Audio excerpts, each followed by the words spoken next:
예, 시청자 여러분 안녕하세요. 김종필의 정치를 말하다 정말 자 시작하겠습니다. 국민주권자 TV를 지향합니다. 김종필 TV는 국민주권자 TV와 이퀄 관계입니다. 국민이 직접 민주주의가 시행되는 건 아닙니다. 현재는 대의민주주의, 간접민주주의입니다. 그러나 직접 민주주의적 요소를 구현한 시리즈를 저희가 기획을 했습니다. 국민이 직접 입법을 청원하는, 국민이 법을 직접 만드는 것과 관련된 정보를 여러분께 지난주부터 제공하고 있습니다. 대한민국 최고의 입법 청원 전문가로 소문이 났고 각계에서 잔잔한 반향이 일어나고 있습니다.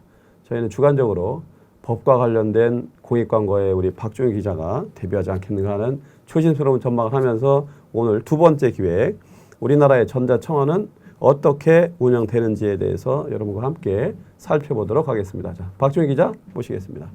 안녕하세요. 박종규입니다. 반갑습니다. 자, 우리나라 전자청원 제도가 국회에서 시행되기 전에, 그죠? 입법부에 시행되기 전에 청와대에서 전자청원이 발생을 합니다. 네. 그래서 그게 국민적으로 많은 관심을 뭐 여야, 진보, 보수 여러 각계각층에서 많이 분출합니다. 이게 이제 좋은 의미에서 계기점이 됐고, 네.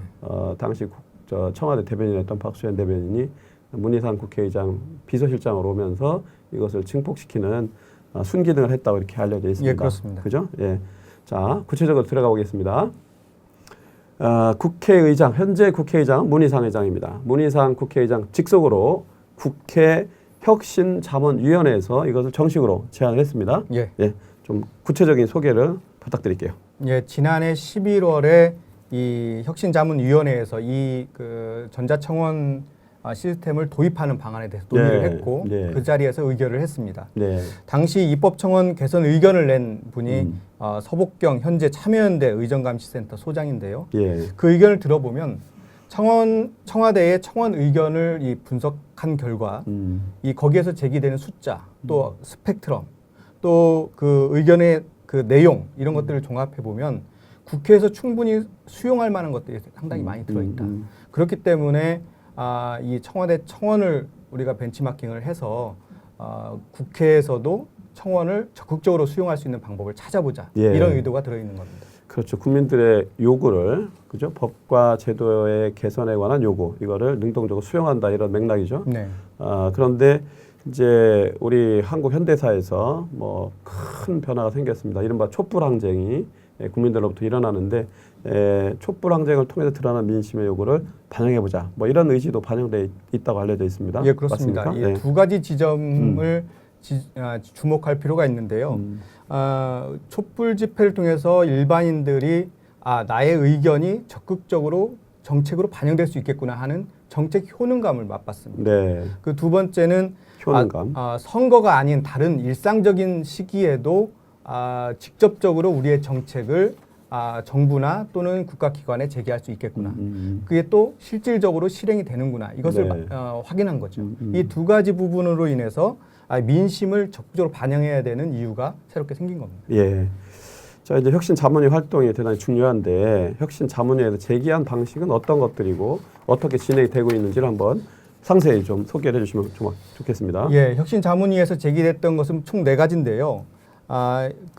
앞서 회에서 소개했듯이 의원들이 개입을 해서 청원을 하게 되면 상당히 절차도 복잡하고 일반인들이 접근하기 어려우니까 의원 소개 없이도 청원할 수 있는 방법, 그게 첫 번째고요.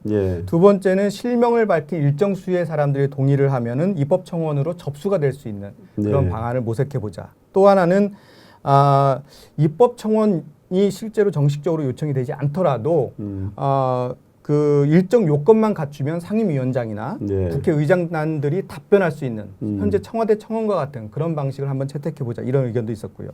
또 이런 것들을 종합적으로 하려고 하면 아무래도 기관 조직이 좀 필요하니까 그렇죠. 독일과 같은 청원국을 좀 만들어보자 이런 의견도 있었습니다. 독일 같은 경우에는 청원국이라는 게 별도 기관으로 있는 거죠. 근데 이제 그러면 이게 의장이 소관위원회에 이제 회부를 하는 방식으로 이렇게 됐던 건데 우리나라 같은 경우에 그러면 이제 국회 운영위원회에 제도 개선 소위에 올라갔다 이렇게 지금 그죠? 이게 그렇죠. 이미 진행이 되고 있는 거죠? 이미 올라가서 통과가 된 건데요. 예. 그때 당시에 논의됐던 것을 보면 일단 그 안에는 의원 소개를 폐지하거나 의원 소개를 받을 수 있는 두 가지 다 가능한 투트랙 방식이 제안이 됐고요. 또 전자청원 시스템을 아예 도입을 하자 이런 의견도 있었고, 또 지금 같은 경우에는 임기가 끝나면 청원도 같이 임기 만료로 폐지가 됩니다. 이 폐기되는 것을 없애고 그냥 계속해서 이어지도록 하자. 이런 의견도 있었고요. 그리고 지금 현재 그 국회 민원 지원센터가 있는데 이것을 좀 더 확대하는 청원실을 만들자 이런 의견도 있었습니다. 근데 어쨌든 청원실이나 청원국 설치에 대해서 반대 의견이 좀 더 많았다고 알려져 있습니다. 예, 그렇습니다. 아무래도 조직을 만드는 건 쉽지 않기 때문에 이 조직을 좀 더 확대하기 위해서는 우선 청원이 좀 더 많이 들어오는 것을 일단 확인을 하고 만들자. 일단 뭐 들어오는 걸 추이를 보고 예, 그 흐름에 맞게 제도를 기관을 만들자 뭐 이렇게 가고 있는 상황이고요. 올해 12월 1일부터 시행하는 방안이 국회를 통과했습니다. 본회의를. 그렇습니다. 근데 이제 가장 현실적 관심은 그러면 몇 명이 동의를 해야 청원이 성립이 되고 또 몇 명이 동의를 해야 상임위 올라가고 뭐 이런 게 이제 가장 핵심 관건입니다. 이 부분에 대한 전문가들의 의견은 어떻게 집약이 됐습니까? 대체로 제가 그 전문가 간담회에 참석을 했었는데요. 좀 부정적인 시각이 먼저 많았습니다. 문턱을 좀 더 높여야 된다는 시각도 있었고요. 지금 현재로서 일반인들이 의견을 내오면 이것을 법안으로 만들어주는 게 또 국회의 역할이거든요. 그러니까 과연 현재의 인력과 그 기구로 그 많은 법안을 감당할 수 있겠느냐, 이런 시각도 현실적인 있었고요. 문제의식들이 있는 거네, 그죠? 또 그 좀 더 쟁점이 될 수 있는 사안이기도 한데요. 직접 민주주의가 많이 들어오게 되면 이 대의 민주주의가 또 흔들리는 게 아니냐 이런 의견을 내는 위축되거나 그런 제기능하기에 한계가 있다. 시민단체 간부도 있었습니다. 그래도 결국은 추진하는 거 아닙니까? 그렇습니다. 뭐 듣기로는 문희상 국회의장이 되게 열정적으로 의지를 가지고 추동했다 뭐 이렇게 알려져 있는데요. 그렇습니다. 이 문희상 의장이 일하는 국회에서 법안 소위를 상설화하거나 또 이런 방식을 지금 계속해서 추진하고 있고요. 또 많은 정보를 공개하는 그런 그 방안들도 현재 실행이 되고 있고요. 그 중에 하나 또 이번에 이 전자청원 시스템도 강력하게 밀어붙여서 시기를 좀 앞당기는 그런 방식도 이번에 제기를 해놓은 상태입니다.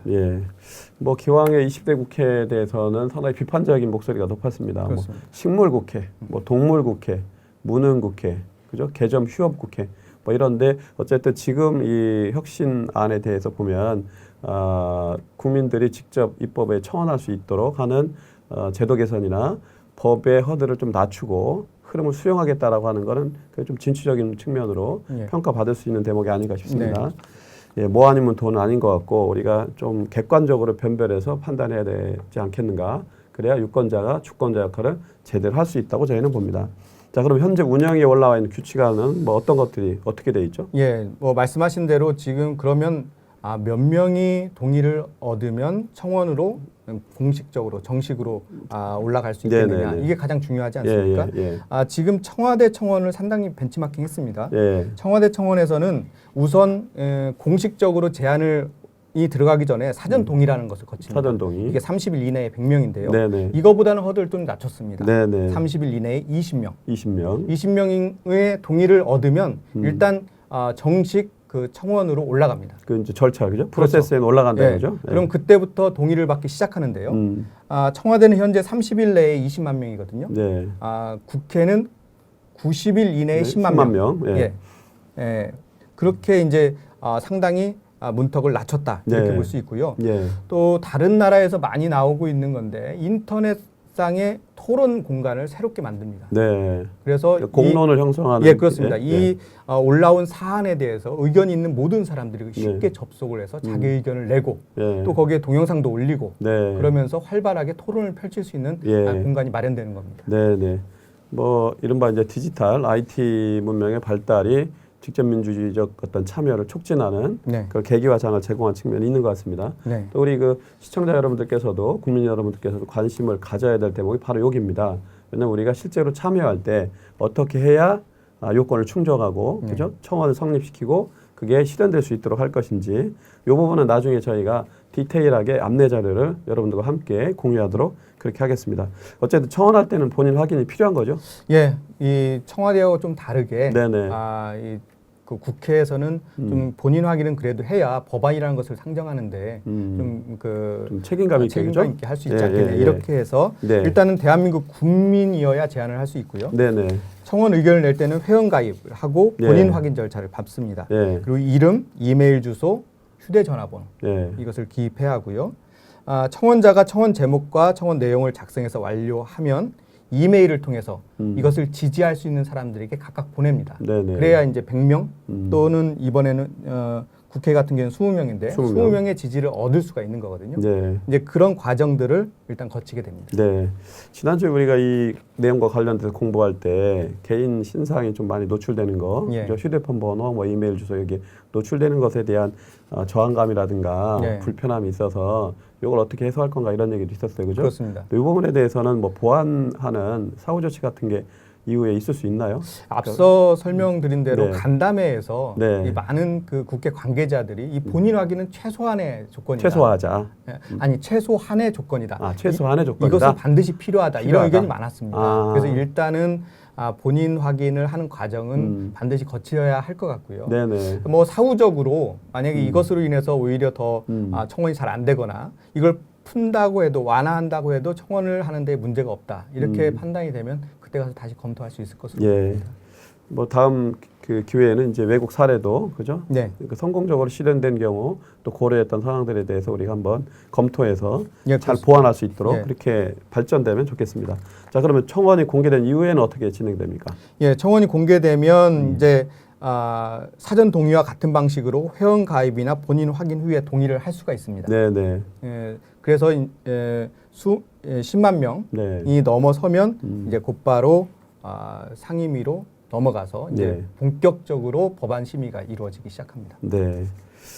자, 이제 그러면 한번 정리를 해보겠습니다. 어쨌든 현실적으로 현재 진행되는 흐름으로 프로세스상으로는 12월 1일부터 시행이 됩니다. 근데 지금 20대 국회고 내년 그러니까 2020년이죠, 내년 4월 15일 날 21대 총선이 벌어지는데 그럼 사실상 20대 국회는 활동할 수 있는 기간 6개월 정도밖에 안 남는데 지금 이렇게 혁신을 했던 법적 그 제도 개선책이 실제적으로 반영되는 데는 쉽지 않다. 좀 어렵겠다 이런 그죠? 분석이나 전망이 있습니다.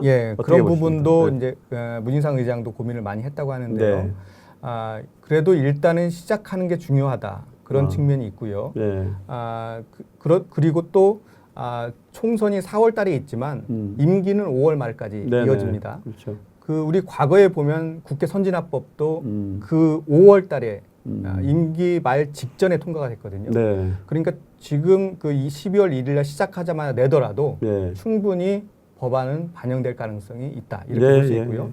혹시나 그게 폐기된다 하더라도 21대 6월 1일 날 바로 또 다시 진행하면 됩니다. 어렵지 않거든요. 관심 있는 법안이라면 국민들 공감을 얻어서 충분히 법안으로 성안이 될 수 있을 것으로 보입니다. 뭐 저희 뭐 전폭 동의합니다. 어쨌든 뭐 0과 1의 차이는 아주 질적으로 큰 결정적 차이가 있습니다. 그다음 우리나라 속담에 천리길도 한 걸음부터 시작이 반이다. 이런 좀 능동적인 그 국민 주권자 관점에서 대응을 해나가면 좋을 것 같습니다. 자, 오늘도 여러분들께 핵심만 간명하게 잘 정리해준 우리 박주영 기자 감사하고요. 다음 일주일 후에 외국 사례 또 구체적인 내용들과 관련된 보완 내용을 여러분과 함께 소통하도록 하겠습니다. 오늘 고맙습니다. 고맙습니다.